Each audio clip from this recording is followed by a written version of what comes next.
the Online Entrepreneur Motivation Series, discussing ideas, strategies, and mindsets to help online entrepreneurs become more successful. And today's presentation is about one of the most important topics any of us can learn, and that is self-confidence. Not just self-confidence when it comes to operating your business, but self-confidence in general in your life.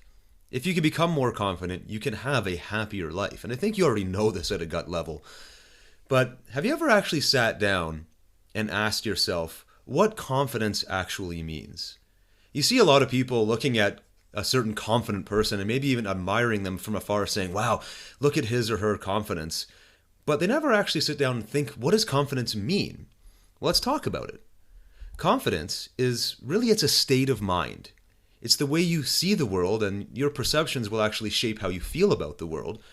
But it's not just a state of mind, it's also a physical state. It's something we can describe physically, a sensation that we feel in our body. And the thing is, confidence is absolutely required if you want to come up with the right ideas to succeed, if you want to make intelligent plans for success in your life and in your business, and most importantly, if you want to be able to follow through on the action that is required to succeed. I mean, think about it. If you approach a problem, let's say you're just starting a business right now, or hey, maybe you've already been in business for a few years and something happens. There's some kind of problem that you need to deal with, and you approach that problem from a position of lack of confidence or fear. Are you going to have access to the same ideas, or are you going to come up with approaches that will be the same as if you were feeling very confident or very powerful or fearless about the situation? And of course, you know the answer is no. If you're feeling unconfident, if you're feeling weary or fearful of the situation, of the problem, and there's even an ounce of doubt in your mind that you're going to be able to handle this, you will simply not have access to ideas or trains of thought that will help you get out of this problem as effectively as if you were to approach the problem with forced confidence, with a high degree of self-reliance and fearlessness. So the thing is, we need to work on our ability to get into a confident state of mind, but also into a confident physical state so that we literally feel like we can take on any problem that comes in our way. Now, if we can do that, if we can get our mindset to a place where we suddenly begin to feel like, hey, you know what? I can handle this. I can think rationally about this problem and think back to other times in my life where I was also faced with some big stuff in the past. And you know what? I got through it. So you can start building that up. And when you start developing a higher level of confidence and you're looking at a problem, now you can go to part B there and start making intelligent plans for success. Because you're starting to feel better about the problem. Your plans will start to look better. And then as the plans look better, you start looking at the actions required to make that plan come to fruition, and you're able to actually follow through on the action because you're feeling better about yourself and your ability to take on whatever this problem may be. And sometimes, let's face it, sometimes there are going to be huge problems that we have to deal with in business. And a lot of the times, these problems may force us to confront somebody, to get into a fearful situation or something that makes us feel bad or something where we just want to run away scared.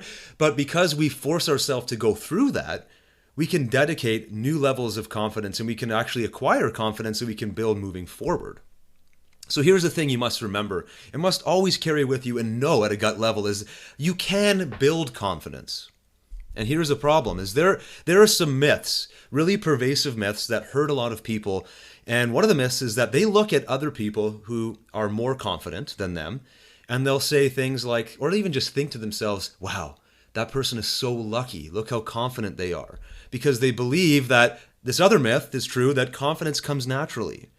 And that may be true to a degree, but it's certainly not entirely true. Confidence can be developed, and until you accept that, until you realize that, you'll never be able to actually develop your own confidence. And if you're honest with yourself right now and you look at areas in your life that are lacking, you can very likely tie that back to a lack of confidence in some area of your life, in some mindset that you're constantly bringing up where you have a lack of confidence. So here's the thing. You have confidence. Even if you're the type of person where you think you're lacking, you have confidence. It just may not be confidence where you want it, right? Think about things that you're already proficient at. Walking, running, driving. I just put those examples up here on the slide as simple examples. But there was a time in your life where you were not good at those things, assuming you do those things.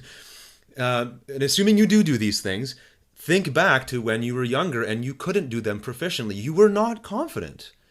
And luckily for us at the time, when we were learning things like walking, we were a little bit more fearless back then, and we just kept doing it till we got proficient at it. But driving is a little bit better of an example because we do that when we're a little bit older. We start off driving, especially if you want to learn manual transmission or versus automatic. You can have a very, very low level of confidence because there's so much going on. But as you practice it, as you develop proficiency for this, your confidence for that thing grows. And so just looking at that process, the way we as humans interact with new things in our lives and the way we develop our proficiency, the proficiency leads to confidence. So that's all you need to realize here is your lack of confidence is for just one reason. You have not worked on developing your confidence in that area. So maybe you lack confidence in confronting people that are giving you a problem. Maybe you lack confidence in selling. You know you're good at what you do. The service you provide or the products you create are very valuable. You know that you can help your customers, but when it comes time to close the deal, you freeze because you lack the confidence. Now you can remind yourself that I just have not developed my confidence in selling. It doesn't mean I will never be a confident salesperson. It just means I have not developed it yet. And that is sometimes all you need to realize to begin your journey towards a higher level of confidence in whatever area you're currently deficient at. So let's look at the confidence formula. First of all, you need to do a reality check. And you have to focus on different areas of your life right now where you may be lacking in confidence. And ask the truthful question, where are you? So say this to yourself, where am I confidence-wise? And where do I lack it? So if in selling, maybe you're decent at maybe your confidence is decent when it comes to writing down the reasons why your products are good. But when it comes to having a conversation with somebody about why your products are good and why they should buy it, that's where your confidence lacks. Make sure you understand at a detailed level the exact implications of your confidence and exactly where it's at. And then, in the areas where you are confident, so let's say you can do a pretty good job of writing out all the features and benefits and all the reasons why your product is good. You can write that down with no problem. Well, inflate that. Really build it up in your mind and kind of congratulate yourself for being that confident, for having the awareness that you are that good, and realize that I do have confidence when it comes to writing down the features and benefits of my service. From there, you need to find the implications of the lack of confidence in detail. So yes, I'm good at writing it, but I'm not good at speaking these features and benefits. I'm not good at discussing why somebody should buy this. I can't close a deal in person. And list all of the implications. Well, what is happening as a result of you not being able to do this? Well, let's say most of your deals come in through face-to-face selling. Well, the implications of that are you're not making very much money. You're not able to sell as much of what you should be selling in order to be successful in business. Maybe it's causing you to do less work. Maybe it's causing you to shy away from finding new prospects because you dread the idea of actually finding somebody who's interested in buying from you. And so list out each and every implication of you not being confident in that particular area of your life.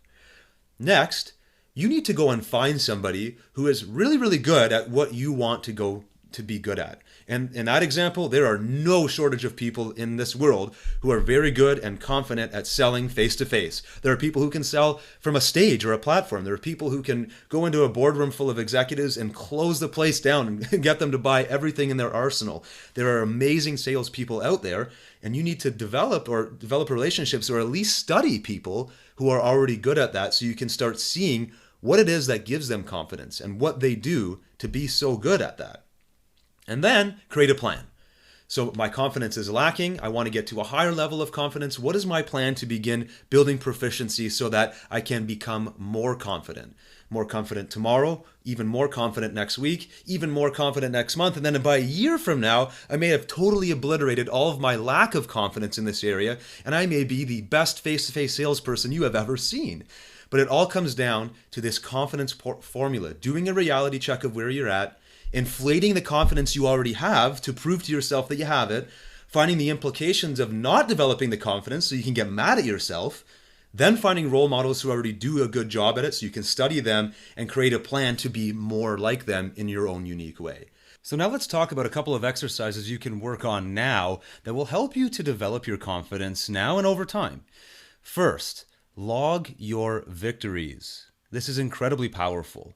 I want you to begin today and every day moving forward to build an evolving list of successes and wins and victories, whatever you want to call it, that you can review on an ongoing basis.